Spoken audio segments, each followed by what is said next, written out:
तो the flash का trailer 2 trailer 1 की तरह काफी अमेजिंग है और ये ट्रेलर 1 से एकदम अपोजिट है, जहाँ पे ट्रेलर 1 बैरी एलन पे सबसे ज्यादा फोकस करता है, वेयरएज यहाँ पे सुपर गर्ल, माइकल कीटन का बैटमैन और बेन एफ्लेक का बैटमैन पे ज्यादा फोकस करता है। और इसमें हमें इस मूवी के विलन के बारे में कुछ भी नहीं बताया गया है और इस ट्रेलर को देखने के बाद मुझे कई सारी डिटेल्स पता चली है, तो चलिए डिस्कस करते हैं। तो सबसे पहले हमें माइकल कीटन का बैटमैन के बारे में ओरिजिन जानने को मिला है। फिर वो बोलता है कि मैंने क्राइम फाइटिंग बहुत की है, पर ऐसा करके उसके पेरेंट्स कभी वापस नहीं आए, पर बैरी तुमने ऐसा करके दिखाया है। ये बताता है कि बैटमैन जितनी भी कोशिश कर ले वो अपने पेरेंट्स को वापस नहीं ला सकता है। जहाँ पर बैरी ने स्पीड फोर्स को जनरेट करके एक ऐसी यूनिवर्स में पहुंचा जहाँ पे वो अपने पेरेंट्स को बचा लेता है, पर उसका ऐसा करने से मेटा ह्यूमंस एग्जिस्ट नहीं करते हैं और जनरल जॉर्ड आ जाता है। फिर हमें बैटकेव के कुछ एपिक शॉट्स दिखाए जाते हैं, जिसमें गौर करने वाली बात यह है कि ये बैटकेव टिम बर्टन की बैटमैन मूवीज और क्रिस्टोफर नोलन की बैटमैन मूवीज का मिक्सचर है। ये चीज से मल्टीवर्स की वजह से एग्जिस्ट करती है। फिर इसके अगले सीन में हम माइकल कीटन के बैटमैन की वेपनरी दिखाई जाती है। हमें 7 बैटमैन सूट, बैटरैंक्स और ग्रैपलिंग हुक्स दिखाए जाते हैं। अब इन सबको देख के लगता है कि वक्त के साथ माइकल कीटन के बैटमैन ने अपनी चीजों को अपग्रेड किया है। तो चलिए मैं आपको बताता हूँ कि ये बैट सूट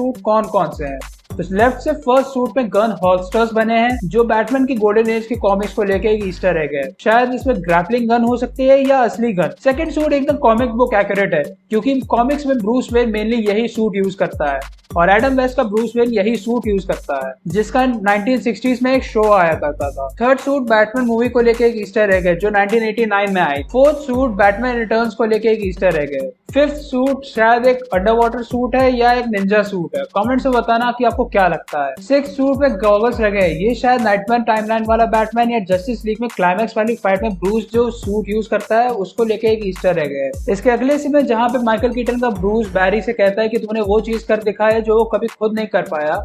इस सीन में उसके पीछे लाइट के कलर्स को नोटिस करने के बाद ये मुझे कुछ हद तक क्रिस्टोफर नोलन की बैटमैन मूवीज और मैट रीव्स की बैटमैन मूवी की तरह लगा। बताता हूँ कैसे। अब ब्रूस के पीछे लेफ्ट साइड में ब्लू कलर क्रिस्टोफर नोलन की बैटमैन मूवीज को डिनोट करता है, क्योंकि अगर आपने द डार्क नाइट देखी है तो उसमें जो ब्लू कलर्स का बहुत ज्यादा यूज किया है। दूसरी तरफ ब्रूस के राइट साइड में रेड कलर मैट रीव्स की द बैटमैन मूवी को लेकर एक ईस्टर एग है, क्योंकि उस मूवी में रेड कलर्स का यूज सबसे ज्यादा किया है। और शायद ये फ्लैश के दोनों कलर्स को लेकर एक ईस्टर एग है, क्योंकि हमें ये दोनों कलर्स कई और सीन में भी दिखाए गए हैं। फिर हमें वही सीन दिखाए जाते हैं जो हम लोगों ने पहले ट्रेलर में भी देखे थे। फिर जनरल जॉर्ड की शिप वाले सीन में जहाँ पे वो अर्थ को क्रिप्टॉन में बदलना चाहता है। अब इस सीन को ध्यान से देखने पे जब जॉर्ड की शिप अर्थ के रिसोर्सेज को एक्सट्रैक्ट कर रही होती है, उसी टाइम पे एक आदमी उस पुल में फंस जाता है। और इसके अगले वाले सीन में जहाँ एक बच्चे के पीछे एक आदमी खड़ा है जो एकदम अजीबोगरीब कपड़े पहना है, वो बैरी एलन ही है और ये उसका प्रोटोटाइप सूट है। अब ये प्रोटोटाइप सूट वो ब्लैक जीरो इवेंट में पहन चुका है। फिर हमें बेन एफ्लेक के बैटमैन का गॉथम दिखाया जाता है, जहाँ पे हम लोग गॉथम जनरल हॉस्पिटल को डिमोलिश होता हुआ देख सकते हैं और उसके साइड में मार्था वेन इंस्टीट्यूट लिखा हुआ है। और साथ में हम लोग उस फ्लैश के वही रनिंग सीक्वेंस को देख सकते हैं जो हम लोगों ने पहले ट्रेलर में देखा था। फिर सुपर गर्ल का सीन दिखाते हैं जिसमें वो एस का मतलब पूछती है। ये सीन देखने में एकदम मैन ऑफ स्टील जैसा लग रहा है। फिर इसी सीन में बैरी के पीछे टीवी में हम जनरल जॉर्ड की शिप की फुटेज देख सकते हैं। फिर हमें माइकल कीटन के बैटमैन का डायलॉग सुनते हैं और ये डायलॉग बैटमैन 1989 में वो बोल चुके हैं। फिर हमें इनका टीम अप सीन दिखाया जाता है जिसका सीजीआई अंडरवेलमिंग है। खैर सिनेमा कॉन में WB ने कंफर्म किया है कि अभी सीजीआई को इम्प्रूव किया जाएगा। अब दूसरे फ्लैश का सूट को ध्यान से देखने पे ये सूट मुझे बैट सूट से लिया हुआ लग रहा है, जिसे ऑल्टर करने की पूरी कोशिश की गई है। फिर इसके बाद हमें वही रशियन फैसिलिटी दिखाई गई है जो हमने पहले ट्रेलर में भी देखी थी और इसमें माइकल कीटन का बैटमैन बुलेट्स को डॉज करता हुआ दिखाया जाता है, जिसमें वो दोनों बैरी एलन और सुपर गर्ल को बचाता है। फिर इसके बाद हमें बेन एफ्लेक के ब्रूस वेन और बैटमैन के कुछ सीक्वेंसेस दिखाए गए हैं। वो एक एपिक डायलॉग बोलता है। फिर का बैटपॉट दिखाया जाता है जिसे हमने जस्टिस लीग में भी देखा है।